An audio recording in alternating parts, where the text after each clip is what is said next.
Hello बच्चों, चलिए प्रश्न पढ़ते हैं। प्रश्न दिया है टीसीए चक्र में अल्फा ग्लूटारिक अम्ल एवं सक्सिनिक अम्ल के बीच का मध्यवर्ती उत्पाद है। विकल्प ए है एसिटिल कोएंजाइम ए, विकल्प बी है सक्सिनिल कोएंजाइम ए, विकल्प सी है फ्यूमरेट तथा विकल्प डी है ऑक्सैलोसक्सिनिक अम्ल। तो इस प्रश्न में हमसे टीसीए चक्र के विषय में पूछा गया है, अर्थात इस प्रश्न की जो मुख्य अवधारणा जो इस प्रश्न में निहित है वह टीसीए चक्र के विषय में है। टीसीए चक्र, तो चलिए समझते हैं टीसीए चक्र को। तो टीसीए चक्र को क्रेब्स चक्र भी कहा जाता है। क्रेब्स चक्र इसे कहा जाता है।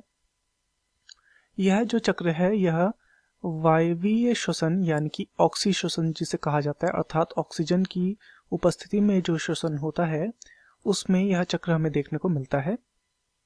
तथा यह जो चक्र होता है यह ग्लाइकोलाइसिस के बाद वाली प्रक्रिया है। ग्लाइकोलाइसिस के बाद यह चक्र हमें देखने को मिलता है।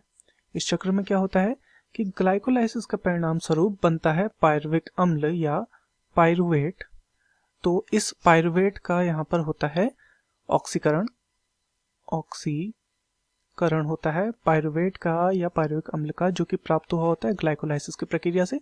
उसके ऑक्सीकरण के परिणाम स्वरूप यहाँ पर उत्पाद के रूप में अंत में ऊर्जा प्राप्त होती है। इस चक्र के अंत में ऊर्जा जो कि क्या होती है एटीपी के रूप में हमें यहाँ पर प्राप्त होती है। ये जो है ये एक चक्रीय प्रक्रिया है, अर्थात यह बार बार होने वाली प्रक्रिया है। तो चक्रीय यह प्रक्रिया होती है तथा जब अल्फा कीटोग्लूटारिक अम्ल जब क्या होता है, जब इस प्रक्रिया में, इस चक्रीय प्रक्रिया में जब alpha ketoglutaric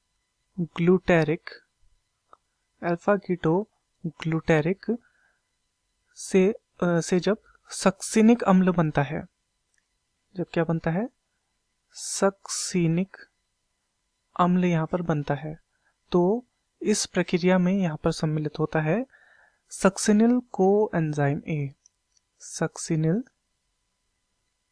succinyl coenzyme A यहाँ पर सम्मिलित होता है। तो चलिए अब अपने प्रश्न की ओर चलते हैं। प्रश्न में हमसे पूछा गया था टीसीए चक्र में अल्फा कीटोग्लूटारिक अम्ल व सक्सिनिक अम्ल के बीच का मध्यवर्ती उत्पाद क्या है। तो यहाँ पर मध्यवर्ती उत्पाद हमने क्या देखा, यहाँ पर हमने देखा सक्सिनिल कोएंजाइम ए, तो ये हमारा सही है। विकल्प ए है एसिटिल कोएंजाइम ए, नहीं ये गलत है।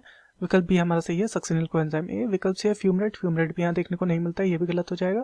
तथा विकल्प डी है ऑक्सैलोसक्सिनिक अम्ल, यह भी गलत है। तो दिए गए प्रश्न का सही उत्तर होगा विकल्प बी सक्सिनिल कोएंजाइम ए। मैं आशा करता हूँ आपकी यह समझ में आया होगा। धन्यवाद।